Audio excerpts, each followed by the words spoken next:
They look terrible at New England. And Oakland still trying to win a game with a healthy Darren McFadden. Cardinals will win. They won't cover. Cardinals 28, Rams 23. Last 2 weeks on this show, I picked the Giants in an upset. I had the Giants over Indy. Remember that? How'd that work out for me? What was I thinking? Strahan's numbers retired. Eli's going to show up. What was I thinking? This is it for the Giants. This is the last game of the year. Tom Coughlin's career ends in the Pacific Northwest. If they lose this game, season on the brink, it's over. Seattle at home, toughest place to play still. I repeat, still in all of football. Seattle -9 out of respect to the team of my youth. Big Blue. Seattle 31. Giants 24. Seattle wins. They do not cover the spread. Seahawks are struggling to find their offensive mojo. The Giants will be the Viagra for that mojo. Seahawks 37, Giants 20. Seattle wins and they cover. Chicago on the road at Green Bay. Jay Cutler plays his worst against Green Bay. He just can't figure them out. Green Bay coming up to buy coach's new contract. Aaron Rodgers, unbelievable. Aaron Rodgers likes to go in and win games. Line opened up -8. Now it's -7, a touchdown favorite for Green Bay. Chicago playing pretty good on the road this year in a must-win game. Mark Trestman's had extra time to break down the film here and attack Green Bay downfield, but Green Bay can run it. They can throw it. They can do a lot of things. I like the fact that this is the oldest rivalry in football. And that's why I'm going with an upset special. I'm going with it. Chicago, stop the bleeding. Save the season. Finally, Jay Cutler does it. Finally. Cutler wins this 24-23. Chicago wins on a dramatic walk-off field goal. Aaron Rodgers has a hamstring issue, or as we sportscasters like to call it. Time for 6:30 The Fan's Treasure Valley High School football. This week's high school game of the week is brought to you by Pro Image Sports. With 3 Treasure Valley locations, Boise Muffler Shop, let them keep your check engine light in check.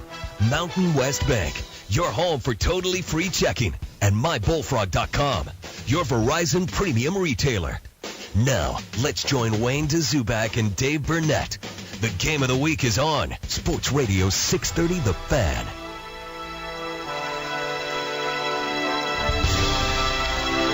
Another beautiful Friday night in November 7th, 2014, and we've got playoff action right here coming to you from Maverick Stadium, the home of the Mountain View Mavericks, as they host the Bobcats from Madison tonight. Hi, everybody. Wayne DeZubak along with Dave Burnett, and welcome to another Friday night of playoff action right here on 630 The Fan. We've also got it on 630thefan.com, streaming video if you have an opportunity to get home and throw on the computer and watch it. If not, if you're out in the car tonight, enjoy it. We'll have all the play-by-play for you. The Madison Bobcats making the trip over here to Mountain View High School to play this game. Last week they beat Timberline to get here, and now Mountain View, who had a bye in the first round of the playoffs, coming off that bye after winning 6 in a row. Dave Burnett, interesting game tonight, but let's talk about the dynamics first of the field conditions here. First of all, the field itself, as always, in the middle of the field, it's kind of hard. It's got sand. It's not the best conditions. But the bigger problem tonight could be the lighting here. They turned on the lights, and not all of them came on. Continue to wait for a lot of them to pop on. It's dark out there. It is. I think these should have, 4 or 5. They should be like 15 lights on each standard. And we're looking at, 7 lights going up on that one, 8 on that one. So a little more than half of the lights are on the field. And when you get down in the north end zone, it's dark down there. So that's going to be a challenge. I mean, it's a challenge for us calling the game. It'll be a challenge for the players on the field out there as well. Really is tough. Right at the center of the field, it's okay. But like you say, on the outskirts of the field, towards the sidelines and things like that, it is very, very dark, to the point where we're not that far from the field. And because Mountain View is wearing blue jerseys with green numerals, you really can't even see them for the most part without binoculars. It's tough to do. Now, out in the middle of the field, further away, it's a little better. The lighting seems to be okay there. But again, like they made that second trip. Last week they beat Timberline handily over at their place in Rexburg. And tonight they bust over here today like everybody does. They bust same day, get here, try to work out all the bugs from riding the bus for 4 or 5 hours, and come out here and play a game.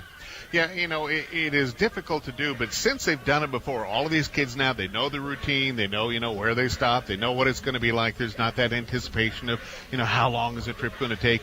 They know what they're in for this. So really for Madison, that's an advantage coming this way, having taken the trip before. But as you said, they played Capital. They played well, but not good enough to win. Capital pretty well shut them down over at Don Larson Park. Let us now set the stage for the 5A playoffs tonight. Madison here at Mountain View. Madison 6-3, Mountain View 7-2. But then Capital, who we had last Friday night here on 6:30 The Fan, 8-2 on the year, has to travel to Lake City. That game starts at 8 o'clock our time later tonight. About an hour and a half from now. Yep. Any chance for Capital to beat a Lake City up there? Again, that's even a longer trip than Madison to come here, to go all the way to North Idaho. It is tough to do. Lake City, very good team. I guess we'll find out. Again, the thing that happened that we saw so many times with Capital this year, they play a real strong first half. Can they finish out and finish the second half? Traveling that far, can they finish? And I think if they can put a second half together, I think they'll be okay. I think they'll come away with the win. If they go up there and not put that second half together, they're done. One of the more intriguing games tonight is Eagle, who tried to go undefeated on the year but lost the last regular season game to this Mountain View team. They are traveling over to the Highland Rams, who are undefeated at 9-0. Highland's so tough in Holt Arena over in Pocatello. Eagle 9-1 at Highland tonight. Again, any chance for Eagle to come out of that one? It's funny. I live in Eagle, and I was talking to a couple of people from Eagle, and they said really they think the state championship is tonight over at Holt Arena. They think that probably the two best teams are playing at Holt Arena tonight. Now, mind you, that's somebody from Eagle. I'm sure somebody from Lake City or from Rocky would have a different opinion on that. But it is an awfully big game. To go over there to Holt Arena, it is going to be a challenge. Now, we went there last year when Highland took on Rocky Mountain over there. It's a tough place to play. It's a tough arena to win in. And Highland doesn't make it easier because they are a very good team.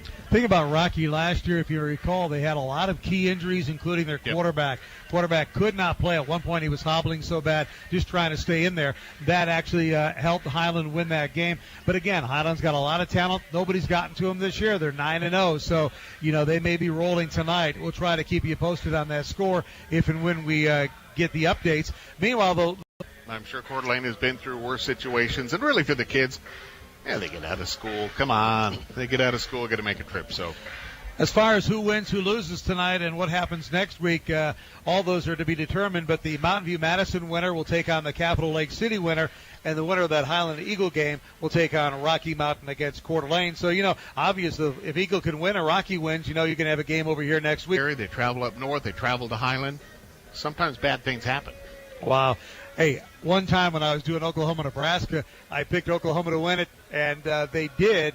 And, somebody sat there and said, you know what, you need to pick Nebraska because you're a Nebraska guy. And I said, I thought Oklahoma was a better team. They were going to win. He says, we don't want accuracy. We want loyalty. Yes, exactly. Don't confuse us with the facts. And that was a great lesson that I learned then. They want loyalty. Forget this accuracy stuff, okay? We're going to be back. We've got Madison up against Mountain View tonight, and we're going to be back here at Maverick Stadium, and we'll have more. We'll have Judd Benedict coming up. He's the head coach of the Mountain View Mavericks. We'll talk to him about the fact that his team had a bye after a 6-game winning streak. They had to do a bye. Was it good or bad? We'll talk about it. You're listening to Playoff Football right here on 630 The Fan. Keep up with all your favorite Town Square media stations now with the new Radio Pup app, available on Android and iPhone. With Radio Pup, you can listen to your favorite music on Mix 106 or Kiss FM. Hear your favorite country songs on Wow Country 104.3. Take in your light favorites on 107.9 Light FM. Keep up to date with your favorite sports teams, local or national, on 630 The Fan. And get the latest local and national news, as well as talk, on 580 KIDO. With the Radio Pup app, you can listen to all these great stations wherever you may be, at any time you want. Download the app today. It's available on Android and iPhone. Download, start listening to your favorite stations. For more information, visit this station's website, or you can go to radiopup.com. That's radiopup.com. It's the Radio Pup. Get in the zone. AutoZone. A reward like a pat on the back is nice, but $20 that can be used at AutoZone is far more rewarding. With AutoZone Rewards, you can earn a $20 reward when you make 5 purchases of $20 or more. Think of it as a $20 pat on the wallet. Sign up for free today at AutoZone or at AutoZone.com/AZRewards and receive exclusive members-only offers and promotions. It's more rewarding in the zone. See website for program details. Get in the zone. Valley's home for the Vandals. Sports Radio 630 The Fan. Idaho's fresh new take on sports. Radio 630 The Fan. Here at Mountain View. We are back here at Mountain View, everybody. Wayne Dzuback along with Dave Burnett. And Dave, some scores are starting to roll in already on a football playoff Friday night. 4A action over at Holt Arena, a game that started and will be played before the Eagle and Highland game tonight. Middleton and Minico. Yeah, 30-0 right now. That's Middleton over Minico. And is that at the half? Yeah. It is at the half. Wow. 30-7. That's 30-7 at halftime. And no disparagement to Middleton, but I'm a little surprised. I thought Minico would give them a little tougher route than that, but Middleton handling Minico. Middleton barely won last week against Canyon Ridge. They won because a touchdown for Canyon Ridge was called back, but Middleton leading that game at halftime 30-7 over Minico. Minico 7-2, Middleton 8-2. That game again underway at Holt Arena. Here we've got the Mavericks of Mountain View against the Bobcats of Madison. Earlier this week, I had a chance to sit down with Judd Benedict, the head coach of Mountain View. Talked about the fact he had won 6 in a row, and that's the good news. The good news is they got a bye. They just sat back last week and watched all the playoff action. But was that good or was that bad? Here's what Coach Benedict had to say. I think there was some good and some bad with the bye week. As far as being a good thing, you get a chance to maybe go back and focus on some fundamentals that you hadn't had the time to do once the season hits full stride and things are humming at a fast pace. It also maybe gives you a chance to have a couple guys get healthy that weren't healthy, and so we do appreciate those things. On the other side of the coin, a bye means that you sort of lose the momentum that you had, and we had generated a lot of momentum from that Eagle game, and it's hard to regrow. So we were 1-2, and at that point it could have gone either direction. Mm-hmm. And to their credit, they really decided that it was going to go a certain direction, and that meant that they were going to go back to work, and they really have worked every day to improve, to get better as a team. And so what we hope is that we're playing our best football here at the end of the year, and it seems like that momentum has caught on and that guys really are playing their best at the right time. You've won 6 in a row. Can you put a finger on it as to what the difference is between the team that you have now than the one you had in week 3? A couple things, probably confidence. A lot of the guys we were playing early in the year either were young or maybe they were seniors, but they didn't have varsity experience. And so a whole year's worth of games gives you that experience that you're looking for. The other thing is, I think these guys have a little bit of a chip on their shoulder because we're really not picked by anyone to end up at this point, and they were going to prove everybody wrong at all costs. Madison coming in here, what do you know about the Bobcats? Boy, they're really athletic. Speaking from an offensive standpoint, their quarterback's a great athlete, and he can sling it around, and they've got multiple receivers that can do the job, and so you can't just focus on one guy. And so it presents a challenge when teams throw the ball effectively and they can spread the ball around and they get rid of it quick. It really makes it tough on you. And then defensively, they've got some really active linebackers that fly to the football and make a lot of plays. And this whole new playoff system, do you like it now? I'll tell you after the game. So far, I like it. So far, but maybe I'll like it better when I determine if that bye week was a good thing or a bad thing. There you have it, Judd Benedict talking about his Mavericks of Mountain View, and everybody's talking about the pod play, but I got to tell you what, I love the fact that this truly is a statewide playoff in 5A anyway. Madison from Rexburg, then Mountain View from here, Capital from here, Lake City up north, Eagles over at Highland tonight. How about that? And then Coeur d'Alene's involved along with Rocky Mountain. It truly is a statewide field. Yeah, this week in particular, it is a nice mix. By the way, you heard Coach talking about some of the guys from Madison. I want to acquaint you. A guy you're going to hear a lot about is Casey Erickson. Casey has been leading sacks for them as a blitzing linebacker. He has been leading in sacks for Madison. Josh Crane is another guy who has done well for him. And then Nathan Evans is one of their linemen who's been making some decent tackles. So, that's kind of what you got going on their defense. And they do fly around. I watched a little bit of them on YouTube from their game last week, and their cornerbacks were pretty incredible. Every time that Timberline was trying to sweep around the outside with that running back that they have, their cornerbacks came up, made the play, tackling for losses. So they have pretty decent cornerback. They kind of held Ty Zimmerman in check, didn't they? They really did. And kind of a dark game tonight. Not all the lights are popping on here, but they'll get this game underway shortly. We're going to be joined by Garrett Collingham, the quarterback for the Mountain View Mavericks. We'll talk to him about his senior year and this game in particular when we come back. You're listening to Playoff Football right here on 630 The Fan. Attention, business owners and Treasure Valley professionals. Are you an expert in your given field? Town Square Media of Boise is looking for a very few select businesses to be profiled as local experts. This is a very rare and valuable opportunity. It's category exclusive, so if you're in a competitive industry, this profile can and will set you apart from the competition. We'll feature links to your website, surveys, videos, contests, and more. Having your business or profession profiled will help you reach thousands of potential customers each week while branding you as the local expert in your field. Become an expert partner with Town Square Media and watch your business grow. Treasure Valley local experts include Rocky Mountain Hormone Center, Century 21 Eagle Rock, and Renew Med Spa. Is your company next in line to join our exclusive program? Find out how to do just that. Call Mountain View and Madison playing tonight. Let's talk with the Mountain View quarterback, Garrett Collingham, see what he thinks about this game. We're definitely ready. We control our own destiny, so it's gonna be a good game. Tell me about how you feel the leadership role and how you take that leadership role with this team. I just go out every day and just hopefully everybody follows my lead, and we just want to go as fast as we can. Tell me about how this team has improved offensively, because I think it has over the season. Yeah, it definitely has. We've come together offensively, and we've come together as a team in general, and it's been great. We've been going fast, and it's been clicking. What is it that you have to bring to the team on a given night for them to have success offensively?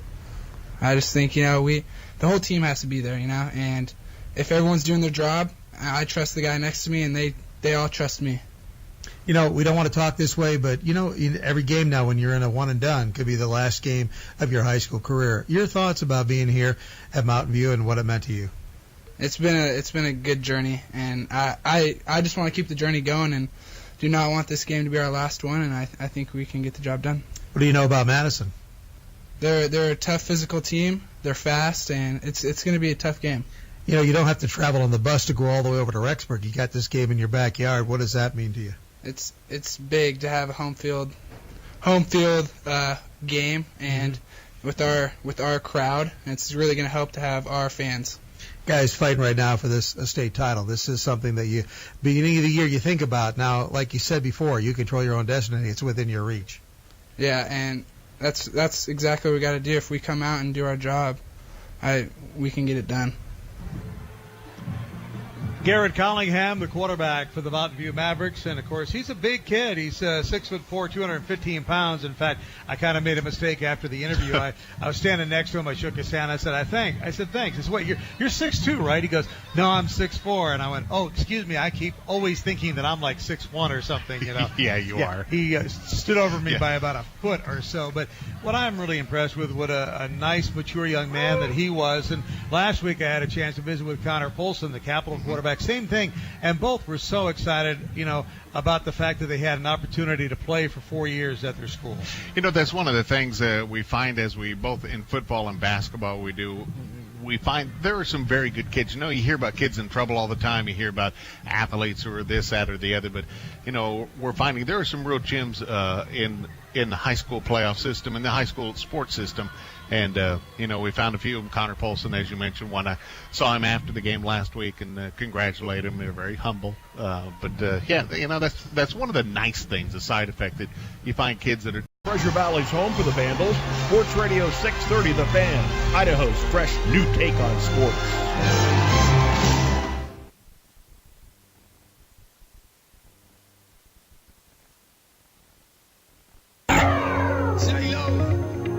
other side.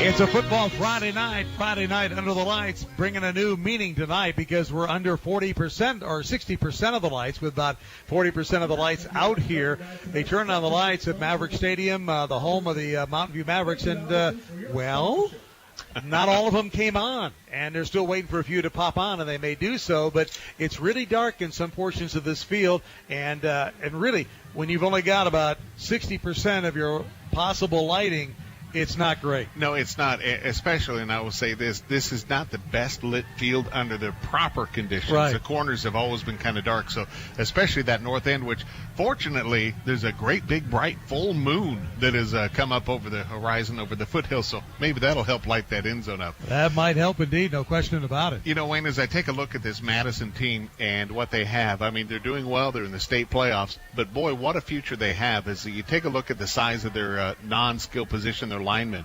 They have a kid on here. He's a sophomore. He plays on the line, 6'4", 230 pounds. Kid's a sophomore. Another sophomore, 6'3", and 225 pounds. A junior who's 6'3", 240 pounds. Another junior who's 6'3", 280 pounds. I mean, that's a Thanksgiving table that's going to put down some serious mashed potatoes. These are young kids that'll all be back on the roster again next year. Kind of an interesting situation right now. Madison came out on the field about 4 or 5 minutes ago. They ran out, and they were over on their sideline. Now you can hear the cheers as the Mavericks come out onto the field. They are just now coming out onto the field with about 2 minutes to go on the scoreboard clock. So they waited and waited and waited. Madison then decided leave the sideline, go back to the other end of the field, and kind of huddle up, and now they'll run back on. Yeah, so I find that kind of interesting. I don't know if it's done on purpose on Mountain View's part to make them come out, make them wait, and come out the last second. I'm not sure, but that I always think that, I know for me when I played, that was always kind of a psychological thing. We would always come out last, and there was one time in a state playoff game where we didn't even warm up on the field. We warmed up on another field and came out right before the kickoff came in, took the sideline, took the field, and it's kind of like they aren't going to warm up. Oh, yeah, if you're playing, you want to come out here. You want to run out there. You want to maybe run a couple of sprints real quick. Yep. You want to know who's kicking off, who's receiving, and you want to get out into the game and get things going. And certainly they've got that going for them right now. That they do. The home crowd ready to go on this game as well as we get ready for kickoff here as we get ready for kickoff. 1 minute left to go on the clock, but it looks like everybody's getting ready to go. Well, they're still going to they still got to do the flip of the coin and all that, Dave, and that gives us a chance once more. If you really haven't been with us the whole half hour for the pregame, just set it up again. Madison Mountain View right here at Mountain View High School, capital of Lake City tonight. And Eagles at Highland later this evening, about 8:15 kickoff there. That game's going to follow the Middleton-Minico game, a 4A game being played at Holt Arena. And right now Middleton leads that game 30-7 at halftime. And then Coeur d'Alene is at Rocky Mountain. Also later tonight, Skyview at Bishop Kelly. That should be an interesting game. That kicks off right about now as well. So a lot of things going on. I was taking a look down the sideline. There's a group down here in gray sweats, and they're really big. I'm not sure who they are. They don't look like high school kids, but there must be about 30 of them out there. I'm not sure who they are. We'll have to find out who these guys are down the sideline watching the game. Maybe they're recruits. Yeah, I was going to say recruits. Yeah, that's what they do. Recruiting in high school, no question about it. Just give them time. They will. All right, Garrett Collingham, one of the captains out there, as he gets ready they flip the coin. They've got three Madison Bobcat players out there, and looks like Mountain View has won the toss, deciding whether to kick off. And it looks like what they're going to do is Mountain View is going to kick it off and go on defense, see what they can do. Remember, their defense this year, they're going to receive. Yep. So they decided to go ahead and receive it. They won the toss, and they decided, we want the football. With their defense doing so well the last 6 games, I thought they might try to set Madison out there. Well, I guess they want to try to get the ball, put some points on the board, and then shut them down. So we'll see what happens here as get into the nation. Bailey, the CPA firm of choice for 44,000 clients, as Madison gets ready to kick it off, and we'll be underway.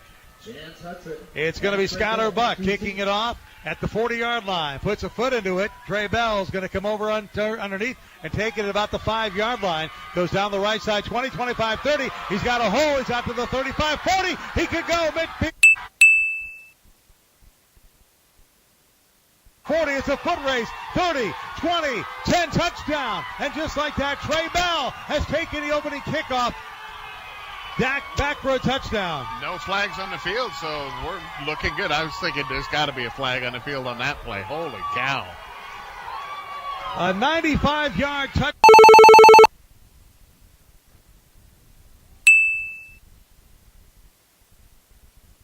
To get things off and running here for Mountain View. How about that as a start? Yeah, okay, you want to punch somebody in the face?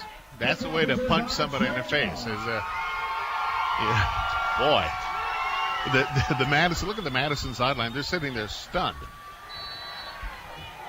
Just like that, it's 6-0 in favor of Mountain View. I guess deciding to go ahead and take the kickoff, pretty good decision. And Mountain View actually so surprised themselves, Dave, that they've created a delay of game penalty because they didn't get the extra point kick team in there on time, and so they're going to back it up. And I think they were thinking about going for, 2 from the 3-yard line because that's what the Mavericks kind of do. And now we'll see what they do, given the fact that they're way back there. I think you're going to have to punt this baby, or punt it. Yeah, kick it. Yeah, they brought their kicker, and yeah, they were going to go for 2 on this one. So they're still confused. They're still waving people off, waving people on, and so now they're going to try the extra point from way back. Okay, you need to get control of yourself. And now you know what's going to happen? We're going to get a timeout. Yeah, they're still going to have to call a timeout because the team still wasn't ready. How can you not be ready on a quick turnaround like that? Wow. If you're going for 2, your offense should know they're all in there. And I think I'm not sure if was it a delay of game or was it 12 guys in the huddle? Well, Matthias Lamberti is, and that could be what it is. I mean, now, it's a delay. It was a delay in a game the first time, and this time they just call a timeout, Dave. Yeah. So we are at the 8-yard line. That's where it is, backed up 5 yards. So we're going to try the extra point from about the 17. So it'll be a 27-yard extra point attempt. Yep, Madison is ready to go. They're out on the field now. Mountain View comes back out. And now Mountain View doesn't have a kicker out there. So Mountain View now looks like they're going to go. Yep. Nope, they're going to kick. They are going to kick, but they got a different kicker out there. Now it's Collingham. Yeah. So they now have Garrett Collingham, the quarterback, getting ready as they put it at the 16-yard line. Remember, this is just a PAT, folks. Yeah. All this drama for a PAT. So Collingham, the kick is up. Nice little swing, kind of like a 9-iron. It was. And he puts it through. And so just like that, we've only played a few seconds, 11:47 to go, only 13 seconds off the clock, and our score is Mountain View 7 and Madison coming up to bat. We'll be back after this on Sports Radio 630 The Fan. Hi, I'm Peyton Manning. Want some good stats this season? Get DirecTV's 2014 NFL Sunday Ticket. That's every game, every Sunday included at no extra charge. Put your money on DirecTV. Call your local dealer now. Tell them Peyton sent you. Switch to DirecTV today and start enjoying the nation's #1 satellite TV service. Call Satellite Systems at 344-3474. Requires 24-month agreement and choice package or above. Includes out-of-market games only. NFL offer valid through 12/27/14. New approved customers only. 2015 NFL Sunday Ticket renews at full price. Other conditions apply. Call for details. Your station for Treasure Valley High School football is Sports Radio 630, The Fan.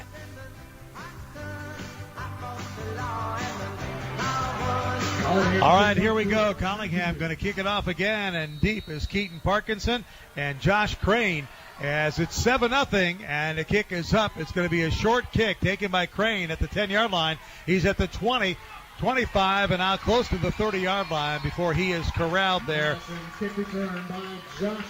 By the way, we do tonight have kind of an issue going. We had a little bit of a delay in our broadcast that's going on also on the streaming, so it's not quite matched up. But 630thefan.com is where you catch the video streaming. But just thought I'd mention that not quite sure what's going on with the internet signals. It's back at his center. It looks like Mountain View wants to run in there and rush him. Let's see if they bring the blitz. Back to pass. They do bring the blitz, and Stoneberg's going to run it. He's not going to get anywhere, and he's dropped for a yard loss. It'll be 4th and 4, and it'll be a punting situation here for the Bobcats. Well, they changed the play at the line that time. The wide receivers looking at their wristbands to see what the play was changed to, and obviously not a real good change of plans there. Zach Anderson will be the man kicking it away, and Trey Bell deep. And you can see how dangerous Bell is. Bell standing back at his 30-yard line.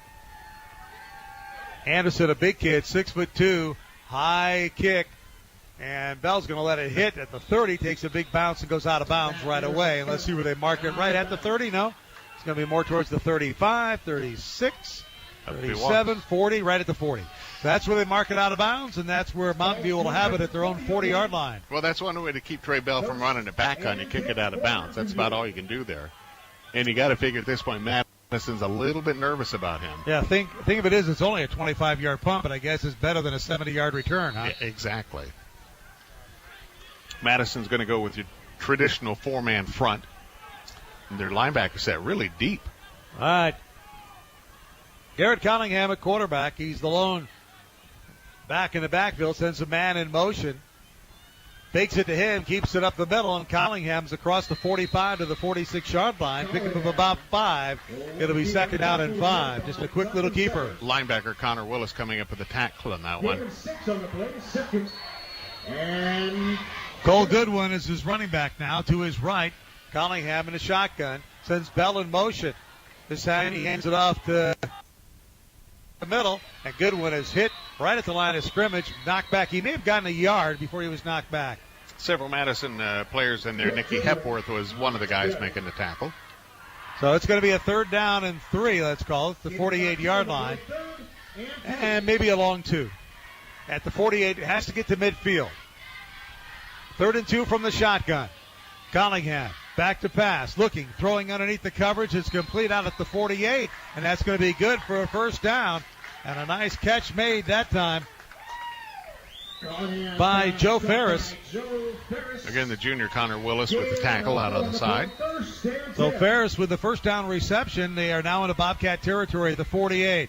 Goodwin up the middle. Goodwin bounces off a defender, and then a couple of more guys come in there and make the stop. Gain of about a yard. Yeah, there wasn't a whole lot there. He bounced off the back of his own lineman. Steve Johnson comes up with the tackle. They're going to actually mark him down right at the line of scrimmage, so it'll be second down and 10 at the 48. Both of these teams running the no-huddle offense. Cunningham back to pass, looks right, now steps up into a little bit. His receiver out there was Josh Crane, and kind of slowed down a bit. Had he kept it a full head of steam, I think he would have been right there. So it brings it back to the 15-yard line. Second down and 10 for the Bobcats.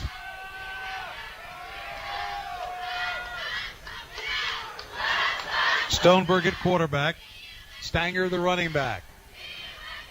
Stoneberg looking over at his coaches on the sideline. Has 2 receivers to the near side on a second down and 10. Quick pass out into the flat, incomplete. Is this a backwards pass? No. It was not caught that time by Keaton Parkinson. It was very close to being backwards, but the officials said it was incomplete. You know, one of the things that I see a real difference between high school and college, and a lot of that's on those timing routes. High school kids don't run the routes the way they should, the way they do further into college. So third down and 10 again from the 15. Stoneberg back to pass, straight drop back. Looks, throws to his left side, has a man. It's complete. I think that's Anderson, and that's going to be a first down. Nice pass. The kid went right to the markers and stopped, set up there, got the pass, and got the first down. Zach Anderson is the receiver, and he's the guy they go to quite a bit. He and Crane are the 2 big receivers on this team, and you can see they went to Zachary Anderson. It's out at the 28-yard line. First down for the Bobcats. They trail at 7-0 first quarter. Pass out into the flat. It's complete to Crane. Crane hit immediately at the 22-yard line. That's going to be a loss of about 5. Yeah, he didn't even have a chance that time. Cornerback out there that time for the Mavericks doing a great job. That's number 25. That'd be Devin Gaskins with the tackle. They're going to mark his forward progress at the 25-yard line. Loss of 3, second down, 13. I don't know that I would have marked that progress that way. That was a good mark for him. Good mark for Madison, but they still have their work cut out.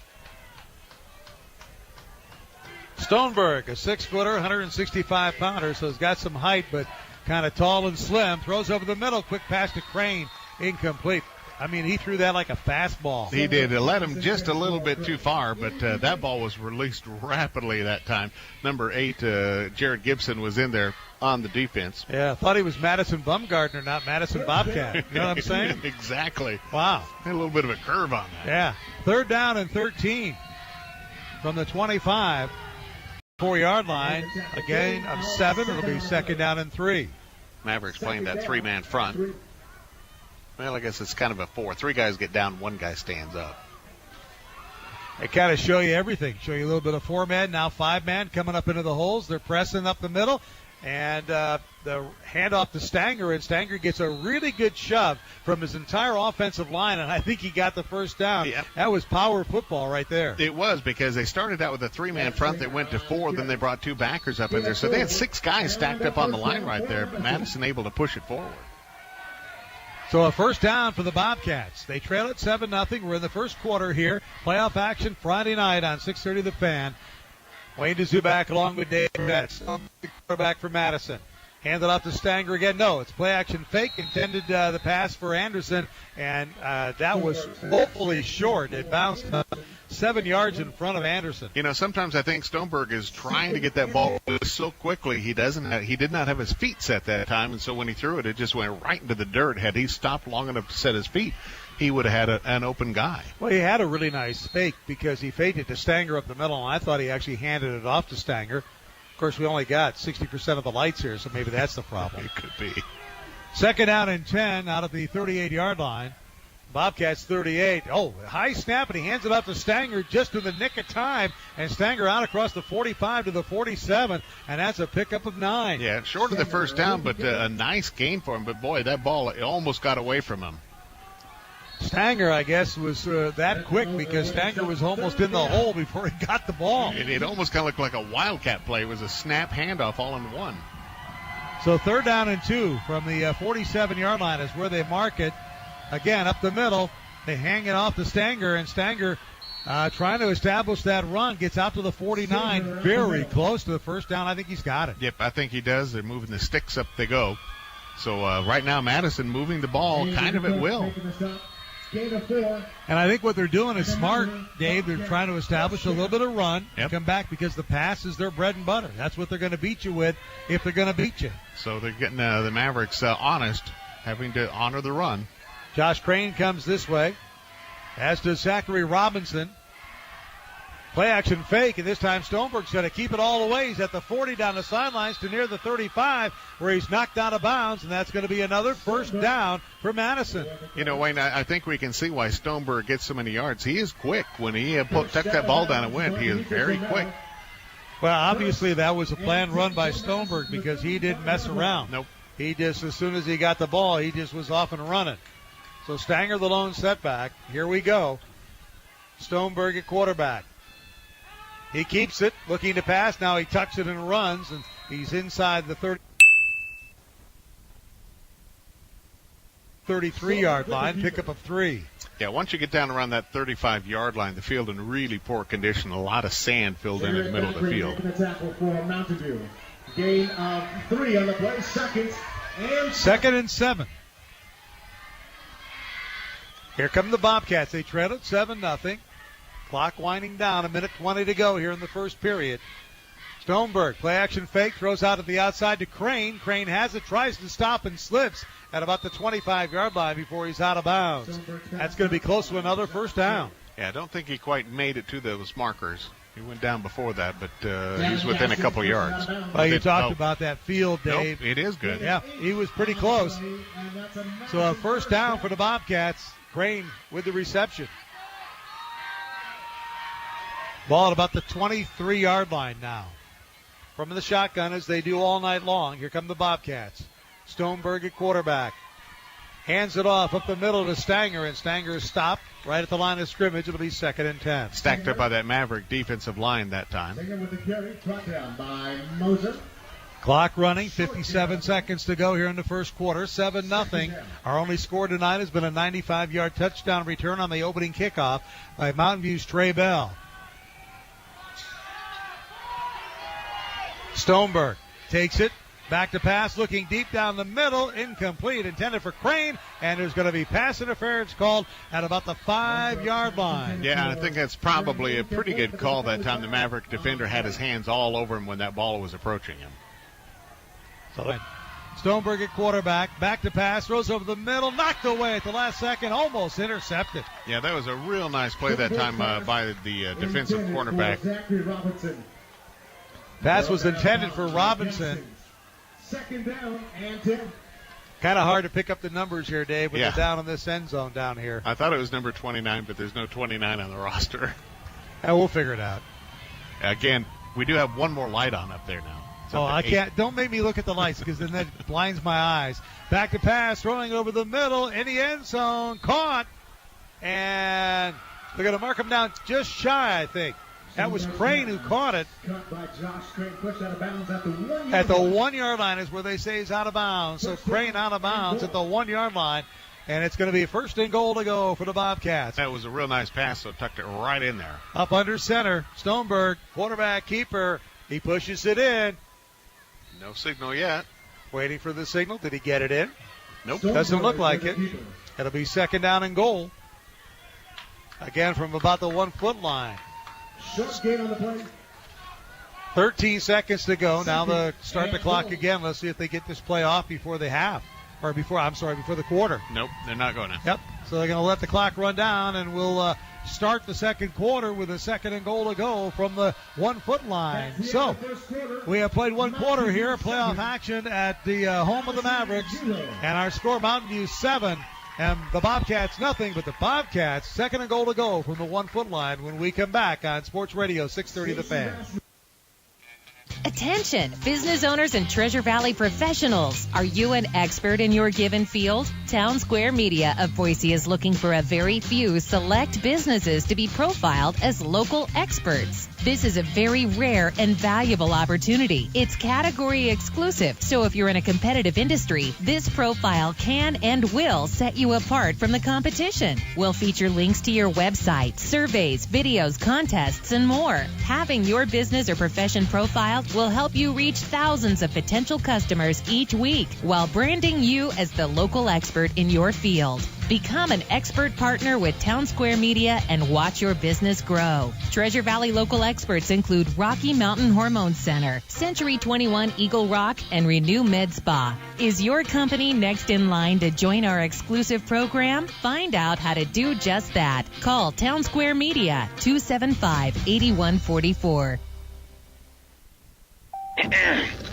I know you can see me. I'm bright yellow, and if I'm lit up, you can't pass emissions. Oh, bummer. There's a reason your check engine light is on. Boise Muffler Shop and Auto Repair can figure out why and fix it. The Fairview store specializes on emission issues, while the shop on 36th in Garden City can handle just about any kind of vehicle repair. Boise Muffler Shop and Auto Repair is a proud member of the Business Champions Club, supporting students in Idaho. Learn more. Right up here, first play, second quarter, Bobcats on a quarterback keeper. Well, that was kind of a foregone conclusion. They tried it the play before. This time they made it. Well, they weren't going to do anything dumb. They weren't going to try to run around anything. They were just going to try to put that ball in there and see what happens. By the way, watching this kicker for Madison before the game, this kid has a good leg. Eli Norton is the guy you're talking about. Yep. So Norton, his kick is up. Yeah, you're right. He does. He's got that ball comes off that leg in a hurry. That thing was gone and over the fence and out to the parking lot. All right, so it took 13 seconds to score in the first quarter. Right? Yes. And let me check the clock. Let's say it took 4 seconds to score in the second quarter, and we are tied 7-7. A couple of other games in case you're trying to keep track of that Middleton game. At the end of 3, it is Middleton 36, Minico 13 over at Holt Arena in Pocatello. So Middleton taking care of business on the east side of the state. Another game going on right now. Rockies ahead of Coeur d'Alene, 14-7 at the end of the first. And another game, the team that's undefeated right now, Blackfoot, is playing Sandpoint, tied up at 14 at the half. Wow. So those are a few other scores we're keeping track of. We'll keep you posted right here at Cole Goodwin in at running back. Collingham at quarterback. Back to pass, and we got a flag on the snap. Procedure penalty, it looks like, against the Mavericks. Yep, so they kind of got anxious. You know, you look at it, you had the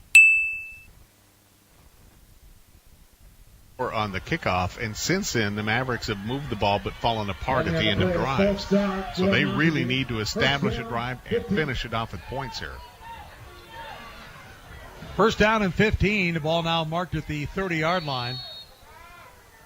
Collingham Again, back to pass. Has some pressure. Steps up. More pressure. Now he steps out of the pocket. He's being chased, and he's going to be brought down for a loss of about a yard back at the 29-yard line. Nothing doing as Madison brought a lot of folks. They did, and he didn't respond well to the pressure. Nate Evans, the guy who eventually brought him down, he kind of, instead of tucking that ball and just taking off, he was still looking downfield, hoping that something would come open.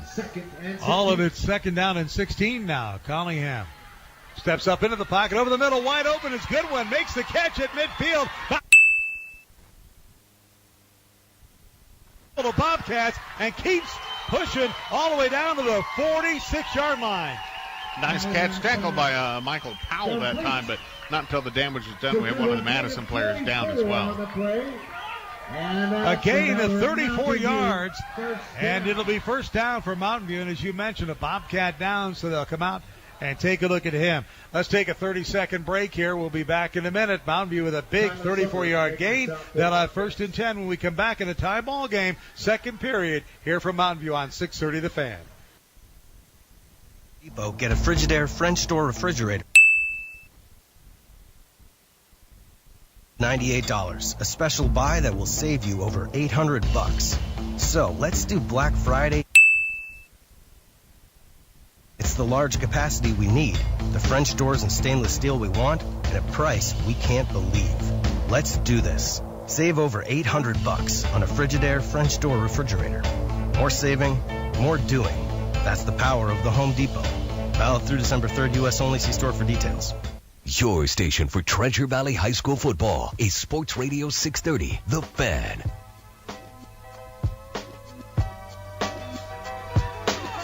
Mid-South walks off under his own power, so here comes Collingham again. He's going to run out of pressure. We've got a flag down. Looks like it could be holding against the Mavericks. A gain of about 4 yards, but that's going to be nullified by the penalty in the back. May as well go ahead and mention offensive line since he, is going to get the. That's Carmen Fraser's going to get the hold on him. Well, again, Madison bringing the farm, and I'm telling you what, that time they, Collingham didn't have any. Yeah, they are doing a good job mixing it up, blitzing, and just some stunts on that defensive line to get in there and put the pressure on them. So it seems like the Mavericks, every time they get the football, they put themselves in a hole. Last time, illegal procedure made it 1st and 15, and now here they're going to have first down and long again, maybe about 20 yards. How much did they penalize them on that? Was that 15? 15, yeah. Looks like a long 15. It is. First down and 25.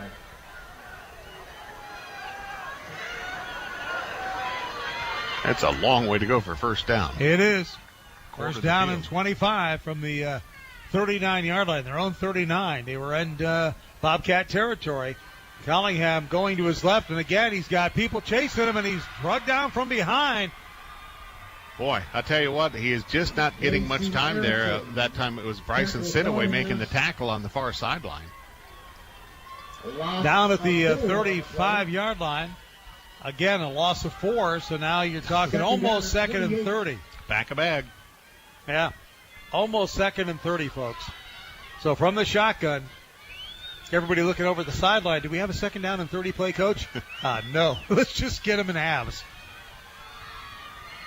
So Collingham from the shotgun, Goodwin next to him. Steps up into the pocket, throws underneath the coverage, out of bounds. Let's see. Nope.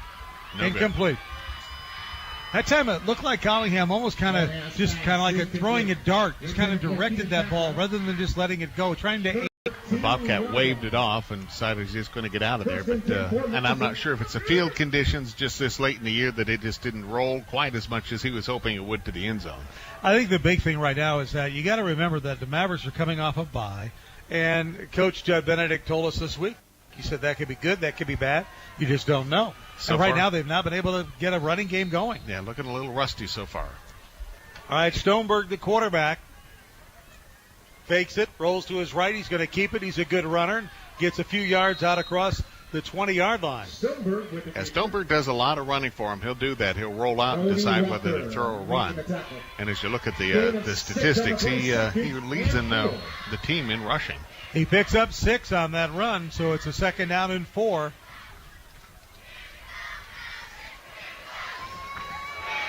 7-7 ball game here at Mountain View.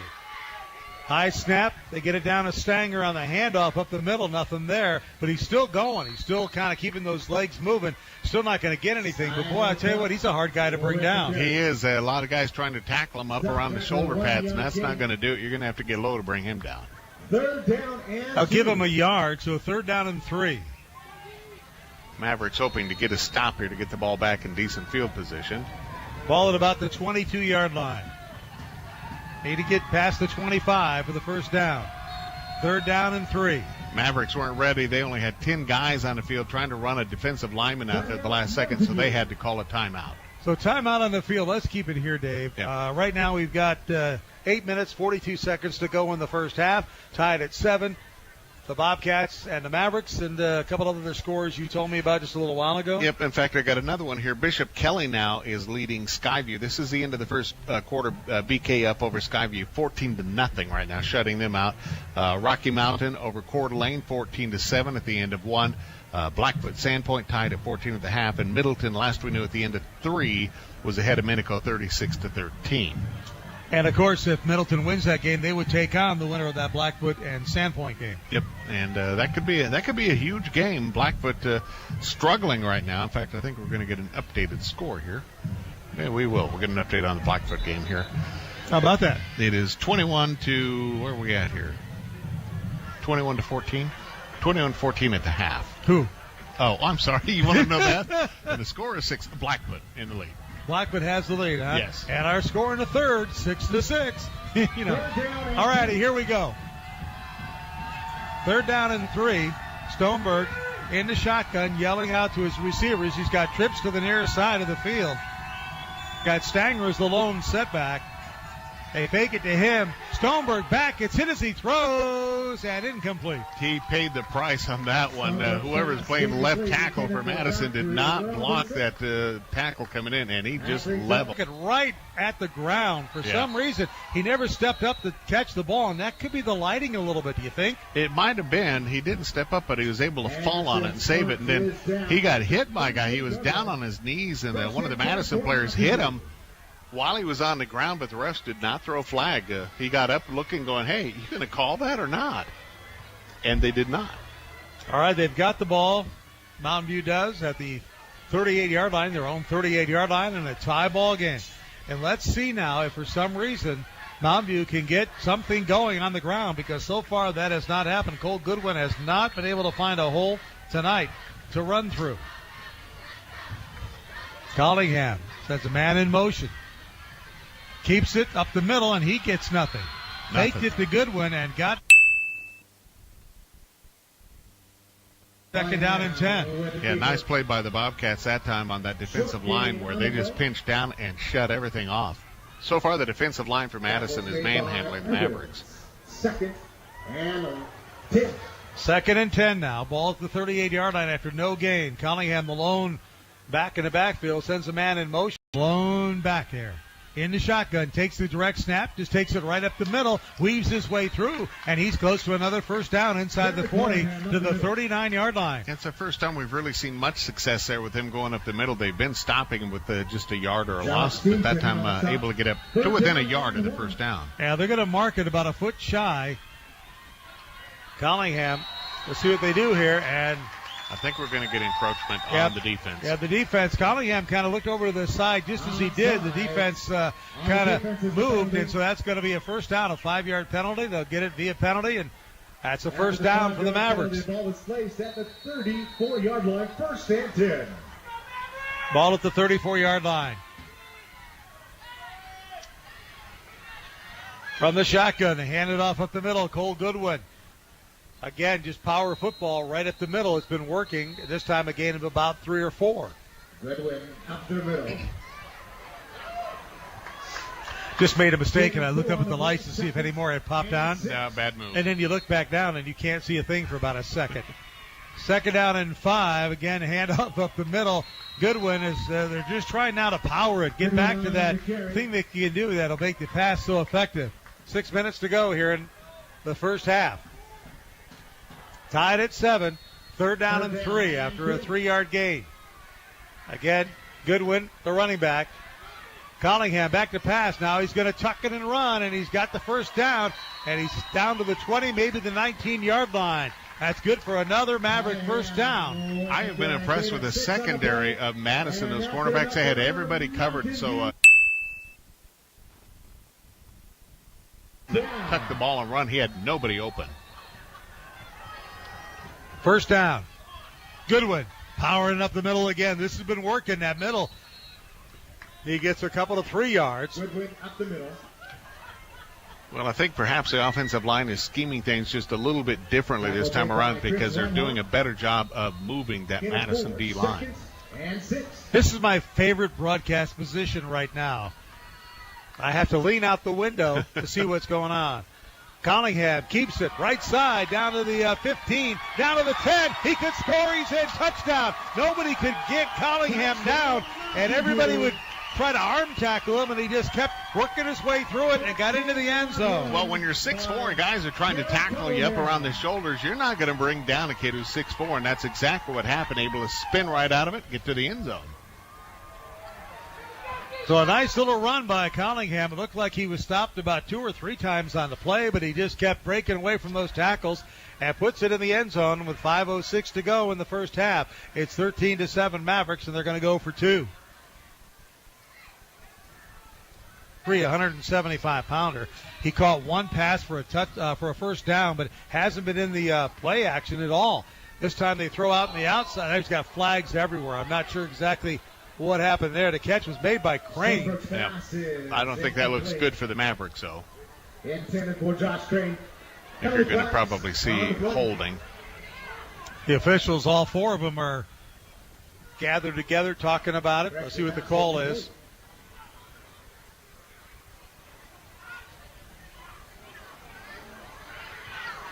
Illegal receiver downfield against Madison. And holding against the Mavericks, so they nullify. So we'll go back after all of that to the 20-yard line and start at 1st and 10. That play never happened, Dave. Yeah, well, I was going to say either it was something very blatant because every flag out there came down on the field, but it's because there were 2 penalties. Stanger, the running back. Anderson in the slot on the right.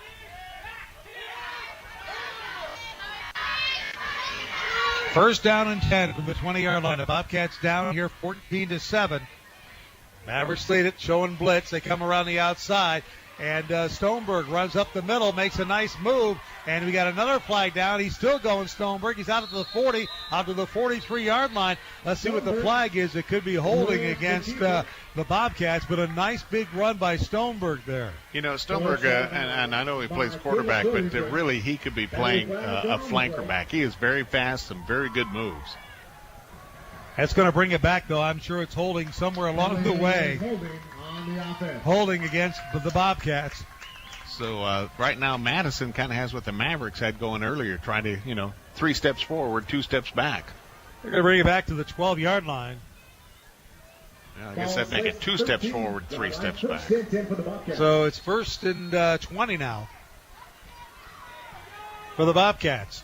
4:49 to go. Clock now running again here in the first half. 14-7 our score. Mountain View leads it. Stoneberg back to pass. He heaves it down the field, and it's going to be too long for everybody. He's got an arm. Yep, intended for Crane out there, but it was over everybody. For Crane, incomplete. So that'll bring up a 2nd down and 20. Back at the 13-yard line. Bobcats, again, still have not really established a lot of running here tonight either. And I think that's the difference because the Mavericks were able to establish a running game. Stoneberg from the shotgun. He's going to keep it. It was a quarterback keeper all the way. Just kind of gets it up the middle, a safe play across the 15 out to about the 17-yard line. 3rd down and long. Well, they got his punter a little more breathing room. Steps up into the pocket, throws it deep down the sideline, incomplete. No intended for play. Cole Goodwin. Yeah, a number of the fans out here kind of groaning. They thought there should be a flag on that play, but not going to happen. He was double covered, Goodwin was, so one of those situations where, again, some nice pressure coming from the Bobcats, Dave, and really just trying to get rid of it. So they're going to go for it, though, with a 14-7 lead and the ball at the 40-yard line. They're in no man's territory, so they'll go for it. On a 4th down and 7. Goodwin, the running back. Now Collingham, maybe they're not. Maybe they're going to pooch kick it. They do. They kick it away. I thought they might go for it. Let's see where it lands. It lands down about the 15, rolling down inside the 5, and it's down at about the 2-yard line. You couldn't ask for anything really better than that. You know, we see several Treasure Valley teams do this. Mountain View does it. Capital does it with Connor Polson. They'll set up in that shotgun, take a look at the situation. If they don't have a guy back deep, they'll drop back, give it a little pooch kick, and get the yardage. So right at about the 1-yard line from my vantage point. Hard to tell whether it's the 1 or the 2. I think it's about the 1. Yeah, but it looks like it's right down there. So it's 99 yards away with 2:41 to go here in the first half, down 14-7. The Bobcats really, if they haven't established a run yet, maybe now's a good time to try one. I'll boost you up so you can look out the window. I'll give you a boost here.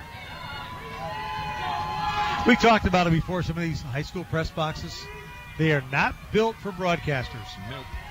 Back to pass. They're going to go for it. Throwing it down the sidelines, looking for Anderson, and Anderson is going to be incomplete. There was a lot of contact, so I was kind of anticipating maybe a call either way. Yeah, I kind of thought there was going to be offensive pass interference on that. That time the receiver out there for offense had his hands all over the defender on his helmet and basically shoved him to the ground. Yeah, Anderson that time, remember I talked about him, he's 6'3", yeah, and he just kind of reached over the defender and knocked it away. But no call, no flag, no foul. No harm. So it's going to be 2nd down and 10 from the 1-yard line. 99 yards away from pay dirt. Stoneberg at quarterback. Fumble! And I think it could be a safety. It's recovered by Madison in the end zone, but I think it's a safety. It's a touchdown. It is. Touchdown. Nope. It was recovered by the Mavericks. So I couldn't tell from this vantage point, but you can see the fumble. And I wasn't sure if Stoneberg got on it. If that were the case, it would have been a safety. Yep. But Mavericks recovered it in the end zone for a touchdown, and now all of a sudden it's 20-7. Trying to see who it was. One of the D linemen who came up with that ball, and I think they basically fell on it at the same time. The D lineman, bigger, stronger, pulled the ball away. So that time Stoneberg tried to hand it off, Dave, and there was a misconnection there. Looks like the way they're acting on the sideline, I think it's number 26 that time, Cameron Skaggs, who came up with the ball and came up with the points, a sophomore for the Mavericks. They could have ill afford to make a mistake after that punt was down at the 1-yard line, and they did. A fumble in the end zone recovered by the Mavericks for a touchdown. All of a sudden you're down 20-7, and you need to get on the scoreboard right now. You've got the ball at your own 49-yard line. This is the best opportunity you're going to get. And with 2:19 to go, there is time for Madison to do that. So Stoneberg at quarterback, Stanger the running back. And this time they hand it off to Stanger. You haven't seen him run very much. He's caught from behind and brought down at midfield for a gain of 1. Yeah, that time they brought the cornerback in on that play. The Mavericks did blitzing in, so he's able to come right around, grab him from behind, and drag him down. Stanger comes up limping a little bit. Yeah, pulled him down awkwardly. I mean, he got behind him and pulled him down from behind. Again, we have not seen Anderson, the big 6'3" receiver, into play. Here's Stoneberg running. He's going to be sacked back at the 48-yard line. He was lucky to get back a couple of yards because he could have been thrown for about a 3-yard loss. Yeah, Xavier Cook that time, big load that time, 6 feet tall, 312 pounds. He ran right into him, making the tackle. 3rd and 10. So it's going to be 3rd down and 10. And that was a nice mark to get him back even that close to the line of scrimmage. So the Bobcats. And we got an equipment adjustment there. Stoneberg helping Stanger, the running back. Stoneberg back to pass. Here comes the rush. He's got to run it. Left side. He's got midfield. 45 up the middle. 35 down to the 35-yard line. A big 15-yard run on a 3rd down and 10. That was a big run, but also just a punishing tackle at the end of that time. It's number 33, Josh Ellsbury, making the tackle. Just hammered him to the ground. So Connor Stoneberg, he got the pressure, and he just decided, he made a quick decision, said, I'm going to run this football. We got to. He gets down to the Mountain View 35, back to pass, throws underneath the coverage, and it's complete. This time is Anderson. First time we called, the second time we called his name, and again it's a big first down for the Bobcats. He came up wanting an out-of-bounds hit, but he did not get the call. Zach Anderson has it all the way down inside the 20 to the 19-yard line, and the Bobcats call timeout. We'll take timeout. 30-second timeout here with 49 seconds to go in the first half. 20-7. Mountain View leads the Bobcats. We'll be back on 630 The Fan. Right now at the Home Depot, get a Frigidaire French door refrigerator for $1,298. A special buy that will save you over $800. So let's do Black Friday early. It's the large capacity we need, the French doors and stainless steel we want, at a price we can't believe. Let's do this. Save over $800 on a Frigidaire French door refrigerator. More saving, more doing. That's the power of the Home Depot.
Sunday ticket. That's every game, every Sunday included at no extra charge. Put your money on DirecTV.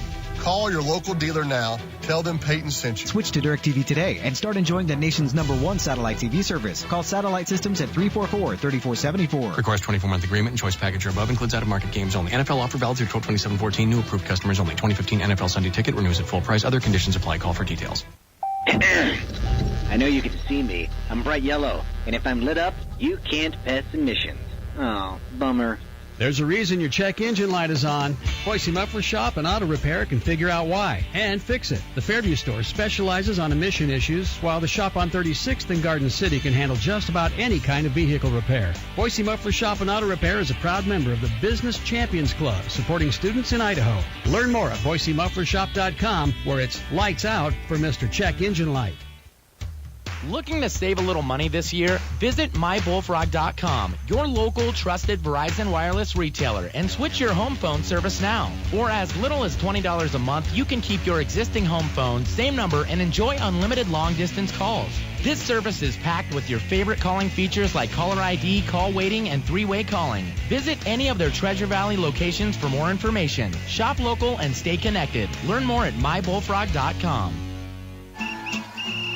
We love Mountain West Bank almost as much as we love Treasure Valley High School football. Did you know that when you open a totally free checking account, you get a free gift? And it's a very nice free gift, too. We also got our new home loan there at a very competitive rate. Which ties in nicely with their proud support of Treasure Valley High School football, because, you know, they're both really competitive. Mountain West Bank. Love where you bank. And your team. Member FDIC. Equal housing lender. Sports Radio 630 The Fan. 630thefan.com.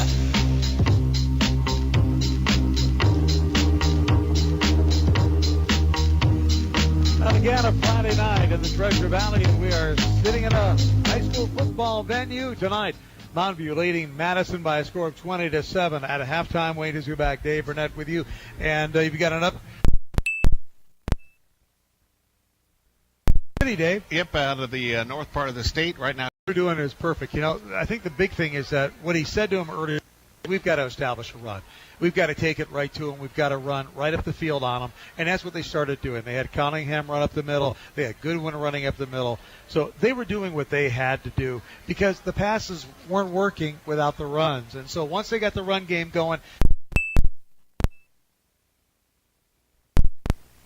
I mean, obviously, think about it, though. If they've had a touchdown, a kickoff return for a touchdown, they recovered a fumble in the end zone. They've only scored one legitimate touchdown where you basically go down the field. So they've got to continue to do that. They've got to continue to play good defense. And remember, this is a defensive team, okay, that is allowing only 15 points per game. Which they're at the half, and they're at half of that. They're right there. They're right on schedule for what they've been doing, and they've been getting better every week. So this defense, and they've come up with 2 interceptions tonight, the Mavericks have. So, I mean, I'm telling you right now, that defense has just got to continue to play tough the way they have been, and the offense maybe control it a little bit more on the ground, run some clock. That's what I try to do. You know, something I'm watching on the sidelines down here for the Mavericks, Cole Goodwin is out of the locker room, and he's dealing with the trainers. He's getting some equipment fixed, but he's limping a little bit. He's a little hobbled tonight. You know, sometimes you never know what that is. I mean, you could take a helmet on the thigh. That maybe was one of the worst things that ever happened to me. I took a helmet right on the thigh, and they said, oh, we got thigh pads. Yeah, right, they help. You know, you get a helmet on the thigh, and the helmet wins every time. And that thing, just especially when it starts at halftime, it starts to tighten up, Gets a little stiff on you. Yeah, and especially when it's 41 degrees at elevation, then it starts to tighten up. So it is what it is. But, you know, I tell you what, it's still a good night, like you said. 41 degrees. It's November 7th, and there's no wind tonight. It's a great night. And, again, I don't think the players have been too affected by the fact that for some reason the lights here did not all come on. Only about 60 to 65% of the lighting came on here. So it's very dark in some parts of the field. Not too bad in the center of the field, but still, you know, I don't think it's affected play too much. I've just been worried that they'd slowly start popping off. We've had another one come on that light stand there. They're up to 8, but I was worried that maybe they'd start going out. So at least they're going the right direction. More are coming on. We got just a couple minutes left to go in this half. You're Mitch Buck, quickly, the head coach of Madison. What do you say to your team right now? You've traveled all the way across the state. You started out looking pretty good, and then you get punched in the face. Well, you've got guys like Josh Crane, and then we talked about him. We got Zach Anderson is a big guy. You've got to get the ball to those guys somehow. Also, they've got to establish the run. Honestly, it seems like all their offense is in three guys. We love Mountain West Bank almost as much as we love Treasure Valley High School football. Did you know that when you open a totally free checking account, you get a free gift? And it's a very nice free gift.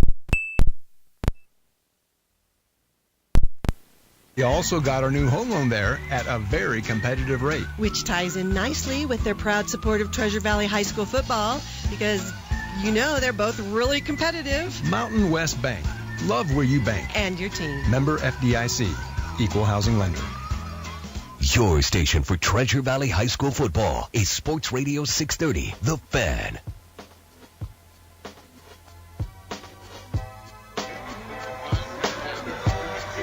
Welcome back on a Friday night high school football right here on 630 The Fan. Wayne DeZubak, Dave Burnett with you as we get ready for the kickoff here to start the third quarter of play with Mountain View leading the Bobcats out of Madison, coming all the way over from Rexburg, 20-7 our score right now. Well, I think anyone who might have traveled up north to watch that game between Capital and Lake City, they got a barn burner going there right now. Lake City went up 13-7. Now Capital has come back to go up 14-13. So they're just, maybe the defenses didn't make the trip.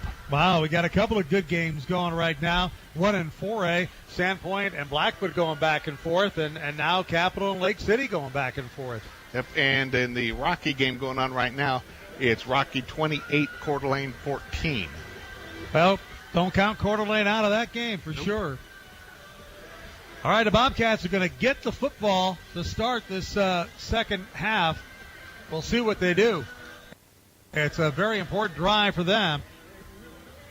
And right now they've got Keaton Parkinson and Josh Crane back deep to receive the kickoff from Garrett Collingham. So 20-7 is our score as we start this third period. Collingham puts a foot into it. It's going to come back, and Parkinson's going to take it at about the 4-yard line. He's at the 10, 20, out to the 25, slips through to the 30, and out to the 32-yard line. So a nice return there of about 30 yards by Keaton Parkinson, a senior, 5'10", 165-pounder. Demetrius Romero coming up with the tackle for the Mavericks that time. All right, let's see what Stoneberg does. We said that he has to kind of take over this game if his team's going to have a chance to win it, and they have to establish a little bit of a run game, but they also have to hit guys like Josh Crane and Zach Anderson. They've got to get them into the game plan. Back to pass. Here comes the pressure. Stoneberg rolling. He's going to run it. He's at the 40, 45, 50. Look out, 45, 40. Down the sidelines and finally ridden out of bounds at the 35-yard line is Stoneberg on a nice scramble for a big gain. I think it was Jace Richter making the tackle there and saving the touchdown for the Mavericks. At the 35-yard line. So just like that, the Bobcats get the ball, and they are already at the Maverick 35-yard line. Crane in the slot on the right. They hand it off up the middle. There's a running back in there, and he's got about 8 yards. And that's a nice run by Devin Berry, 5'8", 150-pounder. Yeah, Berry made a nice cut right off the left guard and was able to get into the secondary. That's number 8. That's Skylar Buck. My bad. Skylar Buck. Again, a little trouble seeing some of the numbers here. Even white jerseys. Skylar Buck is the running back. 8-yard pickup, back to pass Stoneberg. Pressure again. Scrambles out down the sideline. Has the first down. Hit out of bounds. Is that going to draw a flag? It was close, but no flag. Yep, it's hard to see on that far sideline over there, but looked very close. But nonetheless, no flag on it. So the Maverick getting away with the big hit on the quarterback. Yeah, they hit Stoneberg right at the first down marker. They're going to say he was about a foot shy. Third down and 1, let's call it.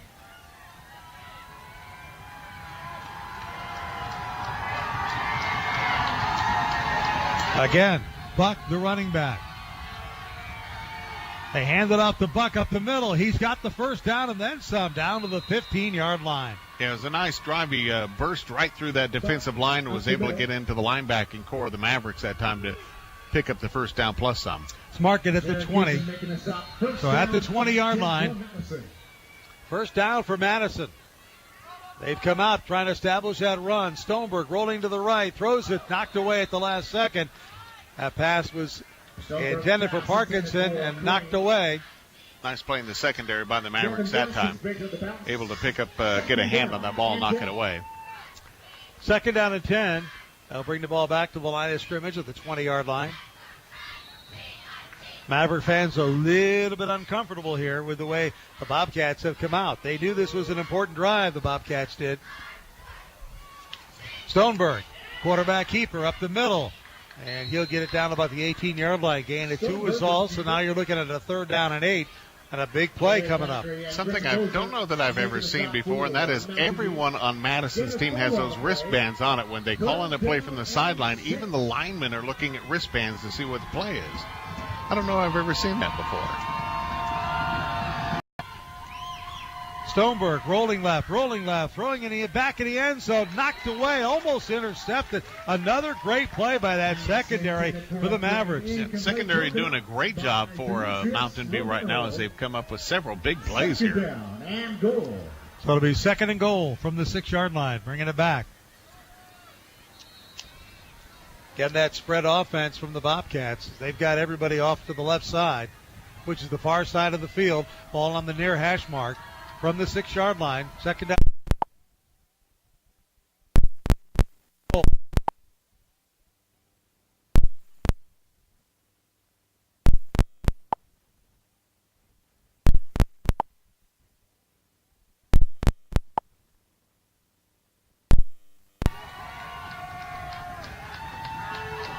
Back to pass. Looking, throwing, complete.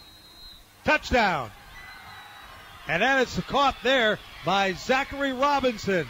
So Robinson, who had a key first down catch, also catches the touchdown pass. And all of a sudden, it's a 20-13 ball game. Well, Mountain View came up with a couple of great secondary plays, but you needed one more to keep them out of the end zone, and they came up a bit short that time. And we talked about the fact that the Mavericks have had their problems on the PAT, and obviously they missed one of them. And so now it's 20-13, and it could be a 6-point game if they make it. The kick is up. No good. Wide left. Wow. So it remains a 7-point ball game. So now they're even on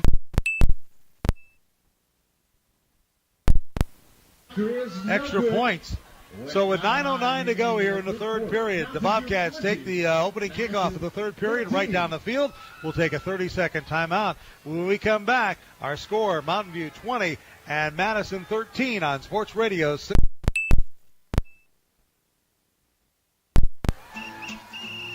We love Mountain West Bank almost as much as we love Treasure Valley High School football. Did you know that when you open a totally free checking account, you get a free gift? And it's a very nice free gift, too. We also got our new home loan there at a very competitive. So the Bobcats take the third quarter kickoff, and they take it all the way down the field for a touchdown.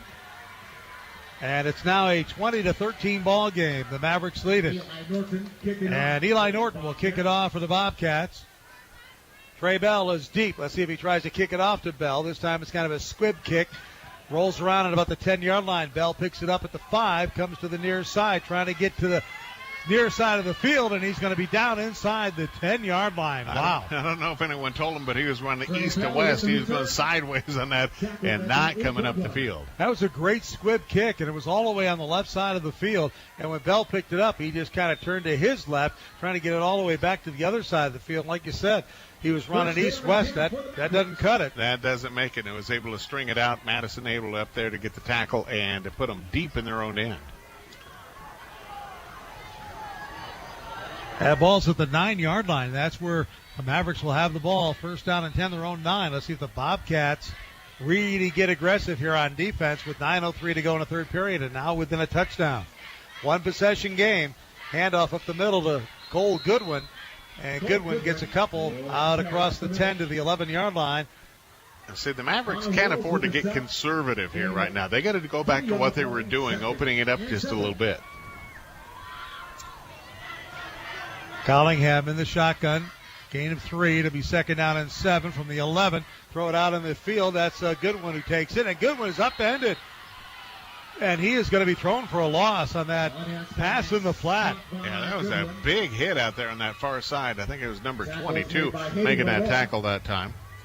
Hayden Valora with it. Loss of a yard, 3rd down and 8. So I tell you what, it's looking like the Mavericks, if they don't come up with something here, are going to have to get that ball right back to the Bobcats. Collingham over the middle. 3rd down play coming up here from the 38-yard line for the Mavericks. They just made it on a big 3rd down before. Collingham trips right in the middle of that field, right on that sand that we've talked about. He fell down. He had some pressure, but he was trying to make a move and just slipped and fell. And it's going to be 4th down, and they're going to have to kick it away. Again, I would give that a secondary sack as they had everyone covered again. Madison has a very good secondary. Well, they've certainly covered everybody most of the night. And so the Bobcats with a little bit of momentum here. They came out and scored right away, and now they've got some momentum. Here's the pooch kick. Nice kick this time. It's got a lot of distance, and Crane's going to let it bounce, and it goes out of bounds inside the 20 at about the 15. Well, Wayne, in that 4A action we had earlier, Middleton beating Minico 36-19. I hope they like the east side of the state because it was Blackfoot beating Sandpoint 42-27, so that means Middleton will go to Blackfoot to play next week in 4A ball. Wow. 1st and 10 for Madison. So Blackfoot, number 1 in 4A football, gets to take on the Vikings of Middleton. Actually, very nice, though, for the people who went over there for Eagle High School. Middleton just down the road, so probably able to stay and watch both games. Yeah, well, not only that, but you can stay all week. Well, you could. Stay for the game again. You don't need to come back. Just stay all week and enjoy the whole week over there in Eastern Idaho. And Pocatello's beautiful, especially this time of year. Your boss will understand, right? Exactly. Stop picking on Pokey. Okay. All right, Bobcats 1st down. They hand it off up the middle. This is Stanger back in there. Big hole. And just as I talked about, they need to establish a run, and that's what the Bobcats decided they had to do. Now, Mavericks need to be careful. They're only 7 points ahead here, so this could be tied up real quick if they don't bring this down to a close. That's a gain of 9, just like that. Stanger with a big run off left tackle. Looks like Madison has spread their game out a little bit. Their splits are a little bigger. They've widened the field out. Well, they spread it out, but they're also running better. They brought Buck in, who did a good job. Here comes Stoneberg. Stoneberg looking for some running room, has some out at the 30, and he's brought down at the 32-yard line. And that's going to be good for a 1st down as he gains about 5 yards. One of the Mavericks guy got his hand right on the face mask but did not grab on it. I was just thinking, other than the extra points, it's been a fairly cleanly played game. Really has. And 20-13 is our score. The Mavericks lead it, but the Bobcats now with the possession for the 2nd time in the 2nd half. They scored the 1st time they had the football, and now they're moving it again. At least they've got 1 first down, and they're out to the 32-yard line.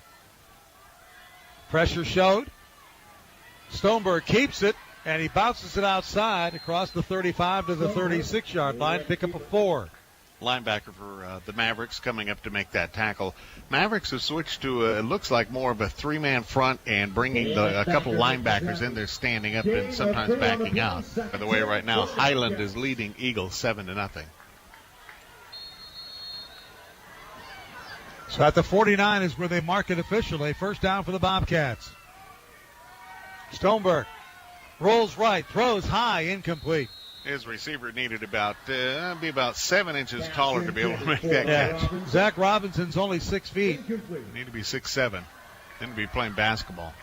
2nd down and 10. So 2nd down and 10 from the 49-yard line.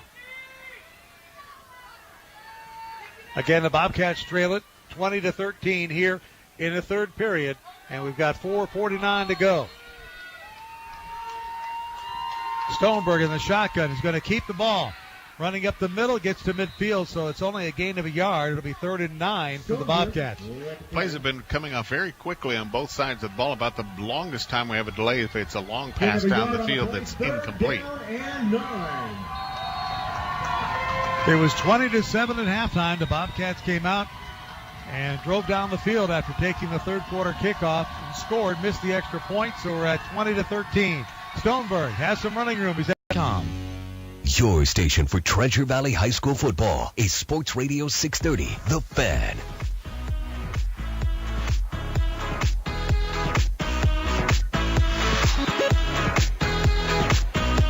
Madison trying to get a win on the road here in the 5A state playoffs. Wayne Duzubak, Dave Burnett at Mountain View High School. Mountain View with a 20-13 lead, and the Bobcats facing a 4th down and 4 from the Maverick 46-yard line. Well, we've been saying we wanted good games, and this has turned into a close, good game. Pretty big play coming up here for both teams. At this juncture, the momentum can go either way. Stoneberg rolling to his left. He's going to tuck it. He's going to try to run it, cut it upfield. Oh, he is close, but I think he's shy of a first down. It looks like it's going to be a turnover on downs, and it is. The Maverick defense coming up big. Yeah, big tackle that time by number 8 for the Mavericks. That would be Jared Gibson coming up with the tackle, bringing him down short, so the Mavericks take over, going the other way. You know, we did talk about Connor Stoneberg, though, saying, hey, I've got to take this game over. Yep. And that's pretty much what he did on the first drive. That's what he did here. There, he just came up about a yard shy that time is all. Well, Madison needs a big defensive stand here to turn things around, so we'll see what they do. So far, their defense been good in the second half. Cole Goodwin, as soon as he got the ball, he was wrapped up. That's going to be a loss. I mean, I'm telling you right now, they were in the backfield, Madison was, before he could get the handoff. Yeah, had a couple of Bobcats in there. Connor Willis, one of those guys, plays linebacker. He was blitzing in, got him in the backfield. Second down. Playing linebacker, now he's out here in the corner almost. Yeah. Now he's moving in there. All right, loss of about a half a yard is all. Back to pass. Collingham over the middle, throws, has a man, complete. Out at the 35-yard line, and that's going to be a first down, and a big catch and reception there by Joe Ferris. Number 25, Mitch South, making the tackle for the Bobcats. They'll mark it right at the 35-yard line of of the Bobcats. So the Mountain View Mavericks moving the football right now. Collingham back to pass again, throws underneath the coverage. It's complete to the 30. Not much of a game, but you know what? That's a nice passing control offense right there. Again, it was Joe Ferris. You got 5.5, 6 yards on it. Makes a good second down. Joe Ferris, 2 catches in a row here. Second down and 4. Collingham going to roll to his right. Still looking to pass. Now he just throws it away, out of bounds. Smart move on his part that time. It'll be third down. There was nothing there. He was about to get tackled. Go ahead and unload it. Save the yardage. For the Mavericks. Ball right at the 30-yard line of the Bobcats. This is 4-down territory, no question about it. Actually, it's at the 29-yard line. It's where it's marked. Early in there. Surprised he didn't rip that jersey. He just kept stretching it out and trying to get in the end zone. So 26-13 now, and they're going to bring Collingham on to try to just kind of kick the extra point. Using the 9-iron. And look at that. Just up and good. It is what it looks like. Yeah, exactly. All right, 34 seconds to go here in the third period, and now our score is Mountain View 27 and the Madison Bobcats 13. We'll be back in 30 seconds right after this timeout on Sports Radio 630 The Fan.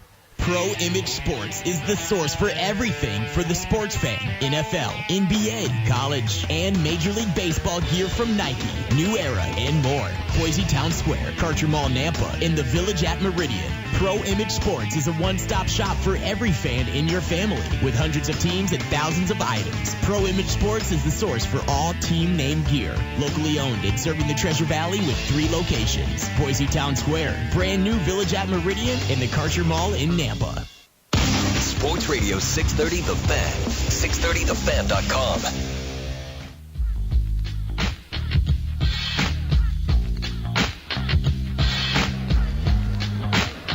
Little bit of breathing room now for the Mavericks as they've got a 14-point lead, 27-13 over the Bobcats of Madison, and Collingham getting ready to kick it off. Wayne Duzubak along with Dave Burnett. Welcome to Mountain View High School as our coverage of high school football playoff action continues right here on 630 The Fan. Collingham, big foot this time, and is going to go over everybody's head, goes into the end zone, will be brought back to the 20-yard line. A couple of other scores out there for you right now. Lake City leading Capital 20-17. That's still in the second quarter of that game. Bishop Kelly over Skyview right now 31-6. And Rocky Mountain leading Coeur d'Alene 35-14. Now Rocky Mountain looks like they're on a roll. They do. It is a Rocky Mountain roll. So it looks like Rocky may win. And right now, with a little bit more than a quarter to go here, a 14-point margin for the Mavericks of Mountain View. They can just hold it together defensively. Connor Stoneberg at quarterback hands it up the middle, and not a lot there. No gain. Yeah, not much doing there for the Mavericks on that play. They had Buck that time back in there at running back. Skylar Buck. Gain of a yard on the play, 2nd and 9. Give him a yard, 2nd and 9 from the 21-yard line, barely the 21.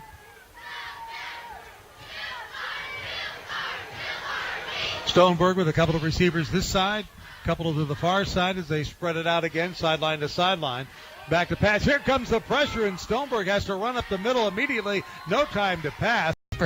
This is a very rare and valuable opportunity. It's category exclusive, so if you're in a competitive industry, this profile can and will set you apart from the competition. We'll feature links to your website, surveys, videos, contests, and more. Having your business or profession profiled will help you reach thousands of potential customers each week while branding you as the local expert. Become an expert partner with Town Square Media and watch your business grow. Treasure Valley local experts include Rocky Mountain Hormone Center, Century 21 Eagle Rock, and Renew Med Spa. Is your company next in line to join our exclusive program? Find out how to do just that. Call Town Square Media, 275-8144. 30, The Fan.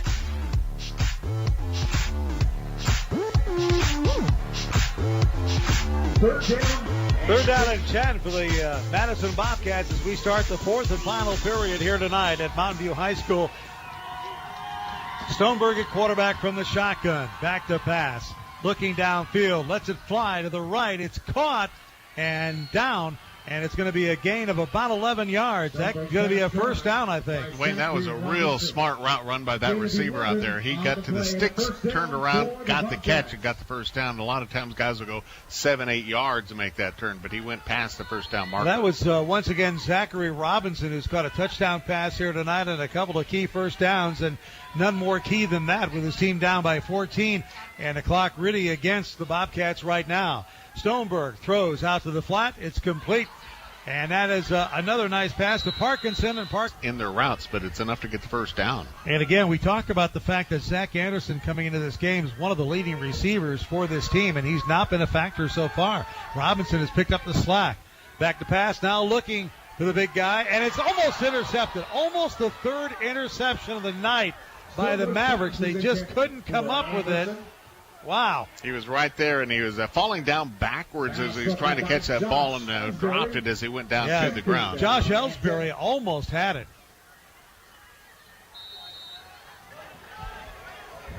So it'll be a 2nd down and 10 from the 45-yard line. No huddle right now for the Bobcats.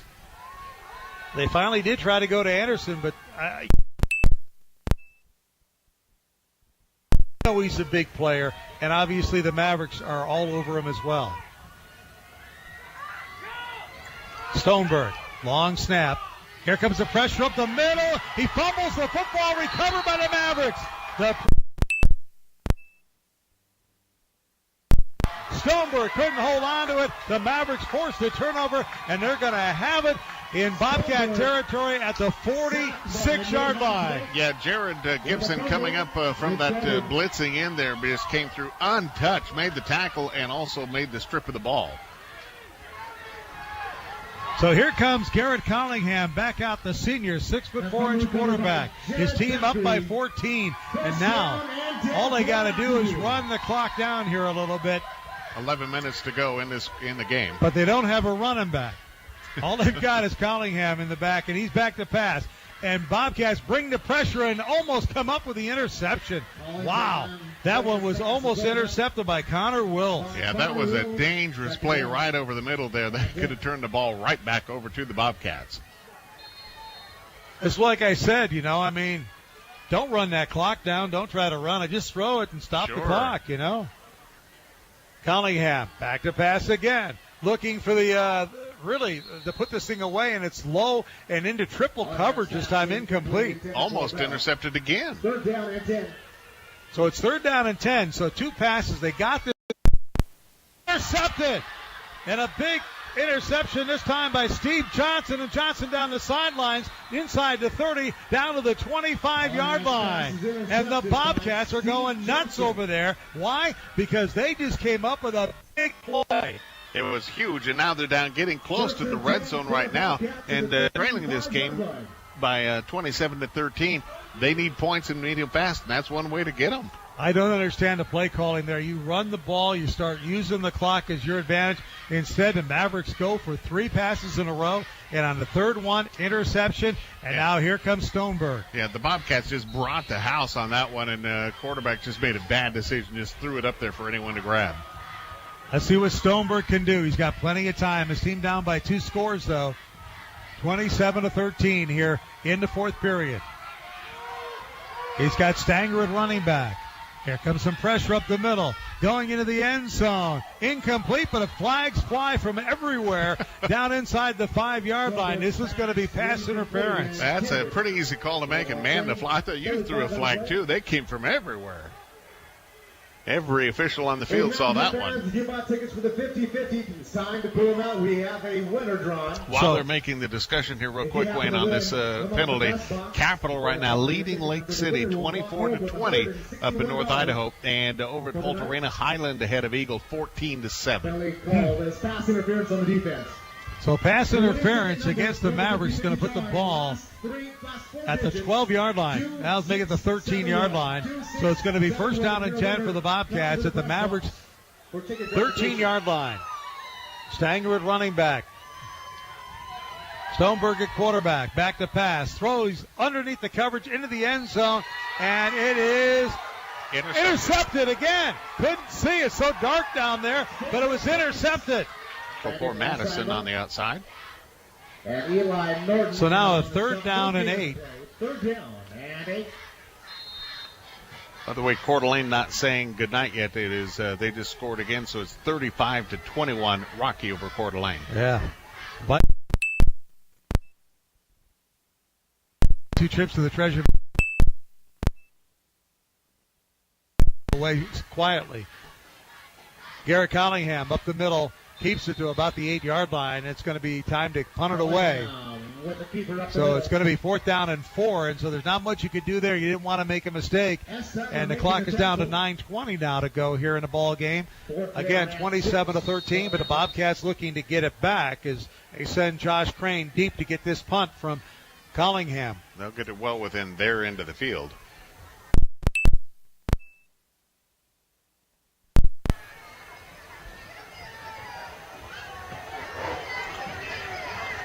Collingham standing in his own end zone to punt this away. Crane standing at about the 45-yard line. Nice punt. Yeah, good high punt. Sends Crane back. He's going to let it bounce. Shouldn't have done that. Now he picks it up on the third bounce at about the 43. Trying to get to the right. He gets it out to the 45-yard line. But a good job by Crane to take it on like the third bounce because otherwise it would have still been going. Yeah, number 11 for the Mavericks that time making the tackle on that play. A good heads-up play by Chance Hudson. We don't have a winner yet for the 50-50 draw. $161 in the pot. Ticket number 2. So at any rate, last 4 digits. Is going to be just outside the 45 at the 46-yard line. Here come the Bobcats. They trail it by 14. We've got 8:43 to go in this ball game. The Mavericks coming off a bye, trying to advance to the semifinals next week.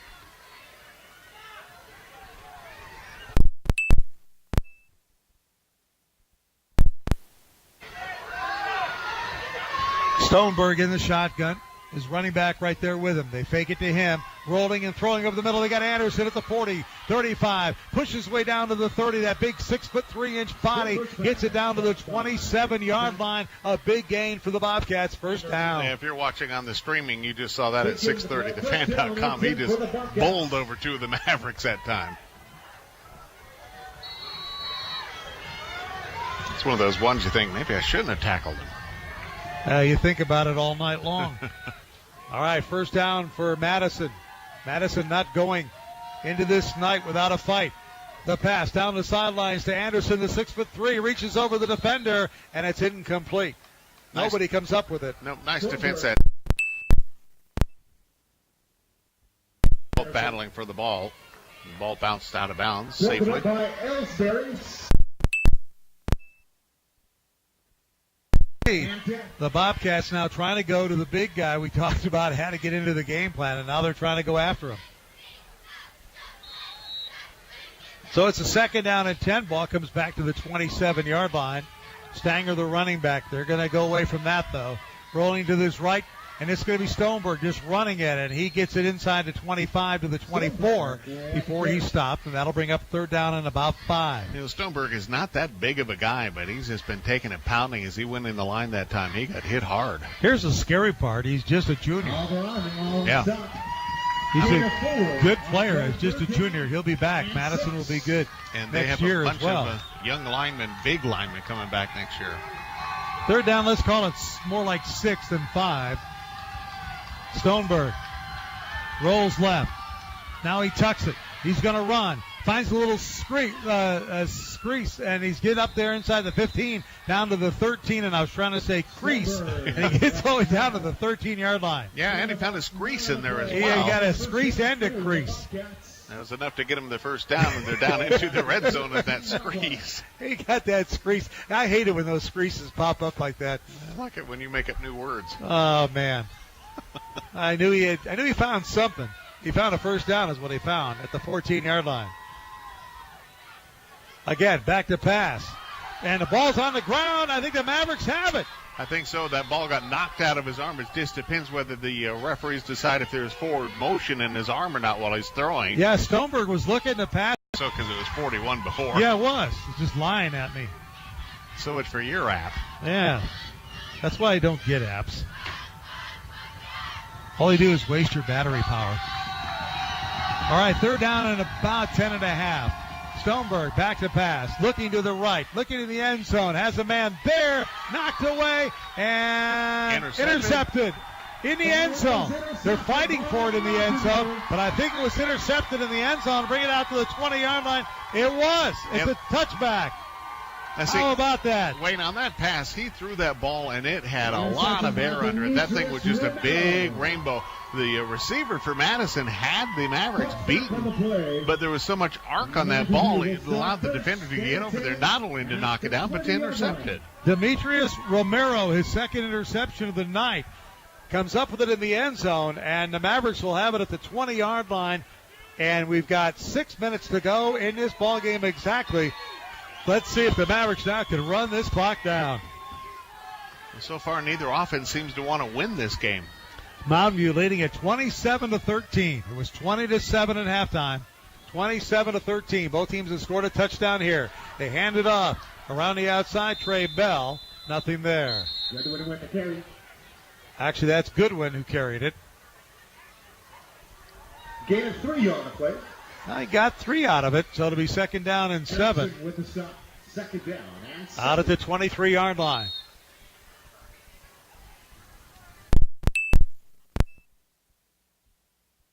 Garrett Collingham, just kind of calling the play, sends a man in motion, hands it off to Goodwin up the middle. Goodwin has a couple of yards out across the 25 to about the 26-yard line. There's something I know is late in the game, but just noticed on the sideline, big number 77, Ethan Moore, the offensive tackle, 6'6", 300 pounds, not playing for the Mavericks tonight. 3rd down and 5. Let's see if they try to put it up or just keep it on the ground again. Last time they put it up, it was an interception. Almost cost them a touchdown. Nope, they keep it on the ground. Goodwin kind of weaves his way out close to the 30-yard line, but he'll be a yard shy. They're going to mark it at the 29, and that's going to bring up a 4th down and 1. So do you punt at 4th and 1, or do you go ahead and try to quarterback sneak this thing? They run the shotgun. Yep. Remember, Collingham is also the punter. Let's see what they try to do. Trying to draw him offside. A lot of things he can do. He can punt it. He can run up there and take it from the center. Now he's going to drop back, and they're going to punt it. Not going to mess around. Nice kick, and nobody was back there to pick it up, so that's a good move. It hits at the 35 and bounces right out of bounds at about the 34. It went sideways, didn't go down the field. They were hoping for a good roll. It gets right down to you, though. Turnovers kill you, okay? And Yep. Stoneberg has been intercepted 3 times tonight. Stoneberg keeps it up the middle. He's at the 40, at the 45, and out to the 46-yard line. And that's going to be a gain of 11 yards, first down. Xavier Cook with the Xavier tackle. Cook made the tackle that time for the Mavericks. Right now, though, the Bobcats need some kind of a quick strike touchdown or a big play, something. They really can't mess around with 10 yards here, 5 yards here. The clock is not their friend anymore. Rolling right. Stoneberg is going to keep it again. Cuts it up the middle, and he's going to get a yard, and that's about it. And again, he's just running clock. And running 25 yards to the side is not going to get it for you. Down to 3:41 to play. You can see that Anderson, the wide receiver on the left side, kind of looking over there. You can just tell by his body language, he's going, come on. Yeah. We got to do something. We got to throw it this way. So Now, let's see. With 2nd and 9, I think we've got a timeout right now. Yep. So Madison finally takes a timeout. They're overlooking at the helmet of Stoneberg. We'll take a 30-second timeout. Wrong side. Robinson had to kind of spin around and couldn't find it. So now the Bobcats down by 14, facing a 4th down and 15. 2:41 left to go in this game. So this one at this point, if the Mavericks can just make the stop, take care of the ball, they'll go. Advance to the semifinals. And when they were 1-2 on the year this year after 3 games, no one would have thought this. They won 6 in a row, got a bye, and are on the precipice of winning this one. Over the middle of the throw, knocked away, incomplete. Are they going to call it complete? I think they're going to say Robinson caught that on the ground. What a great catch by Robinson. One official said incomplete, 2 others said complete. At the 42-yard line, they give the ball and say that Zachary Robinson made a great shoestring catch at the 42. So Bobcats still with some life here. Stoneberg taking his time. He needs to hurry it up. Here comes the pressure. Stoneberg running. He's going to be dropped for a loss of a yard. And again, the pressure coming, and Stoneberg goes down. And now it's down to 2 minutes and 10 seconds to go, and the clock continues to run. Griffin Moser, the big defensive tackle, making the play. Down by 14. So it's a 2-possession game, and the clock, and I mean really, the Bobcats need to hustle here. 2nd down and 11. Stoneberg back to pass, throws incomplete. He threw behind his intended receiver. Robinson slipped as he tried to get back. No way he was going to get that ball, though. Yeah, Stoneberg, either he's just totally off or the route was off. That was nowhere close to where it needed to be. So 3rd down and 11. Now, Robinson made a great catch a moment ago, but there was no way he was going to come up with that one. 27-13 is our score in favor of Mountain View. Over Madison. Back to pass, Stoneberg.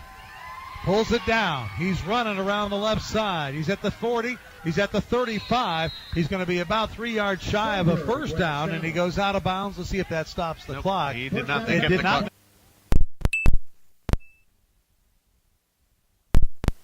So a minute and a half. 90 seconds to go in this ball game. Running, and it's a 4th down and 3. 4th and 3 here. So the clock is running at 1:20, and they're taking forever to get the play off. They are. They've kind of not shown a lot of urgency here. Stoneberg back to pass. Throws, caught by, again, Robinson for the first down. And, boy, he has been Johnny on the spot all night long. Robinson with the catch again at the 26-yard line.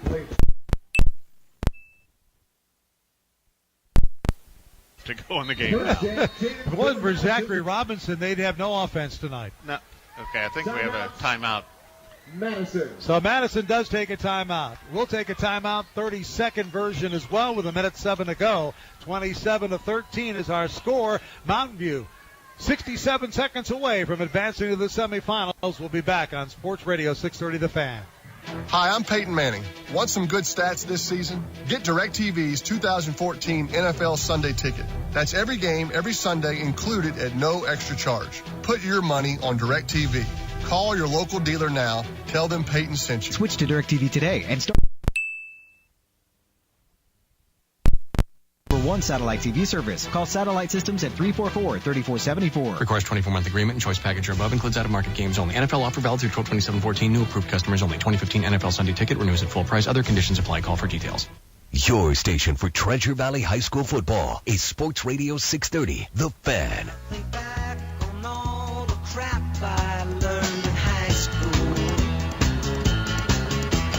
I gotta love the music they were playing coming back, huh?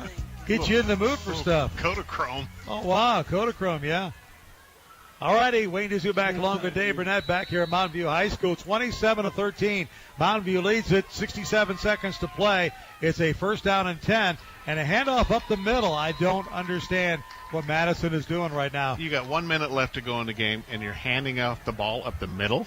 I think they, hopefully, I think they were thinking they could get something big here, but I'm not sure about that play call at all. Okay, here's some of the other scores going on right now in that 3A game. It was Emmett beating Homedale 27-6. Going on in Eastern Idaho, Highland is ahead of Eagle 14-7.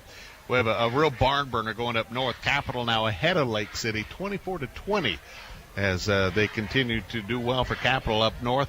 Rocky Mountain and Coeur d'Alene, it's Rocky Mountain 43, Coeur d'Alene 21. I think that's a foregone conclusion. The Grizzly going to win that one.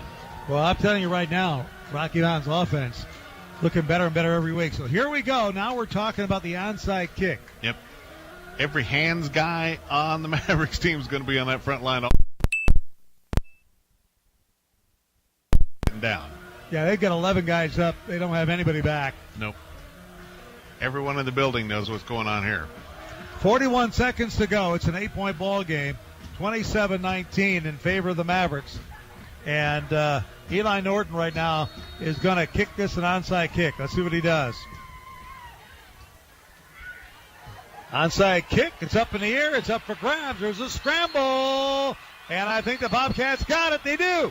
Kickoff recovery by Madison. Wow.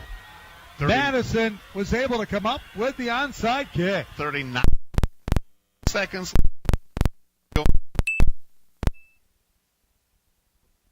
See him go deep. You got a chance to make a couple plays here. If you're going to the sidelines, go for a couple 20-yard plays. You don't have to throw it up deep. Again, touchdown and a 2-point conversion. So now this is coming right down to the wire. All of a sudden it's become a nail biter here. That was a perfect onside kick, bounced up over the heads of the up linemen. Absolutely.